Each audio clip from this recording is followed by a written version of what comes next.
तो मैं ये पूछना चाह रही थी कि क्योंकि आपका मैंने ट्विटर पे एक पैगाम देखा था, जो आपकी एक वीडियो थी जिसमें आप सदर आरिफ अलवी साहब से कह रहे थे कि अपने राइट को एक्सरसाइज करें, इलेक्शन की डेट दे, फिर चाहे इलेक्शन कमीशन माने या ना माने। तो आपको लगता है कि कहीं ना कहीं ये सुनवाई होगी, और सदर साहब खामोश हैं क्यों आखिर? बहुत शुक्रिया नादिया आपका। पहली बात तो ये है कि ऑब्वियसली मैं तो लॉयर नहीं हूँ, इतना नहीं समझता, लेकिन बहरहाल जितने भी लॉयर्स से डिस्कशन हुई या आपने खुसूसन जो लॉयर्स की कॉन्फ्रेंस हुई थी बार एसोसिएशंस की और सारी सुप्रीम कोर्ट के लॉयर्स की, उसमें तकरीबन सारे लॉयर्स इस बात पे मुतफिक हैं कि प्रेसिडेंट साहब को डेट दे देनी चाहिए।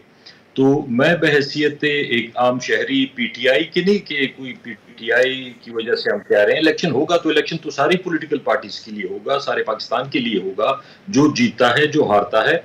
लेकिन हम ये सिर्फ समझते हैं कि प्रेसिडेंट साहब को डेट दे देनी चाहिए। आगे उस पर इलेक्शन कमिश्नर या इलेक्शन कमीशन उस पर अमल करता है नहीं करता, या आईन में जो भी लिखा है वो तो बात की बात है, लेकिन कम से कम एक स्टार्ट तो हो जाए, एक प्रोसेस शुरू हो जाए जो कि रुका हुआ है।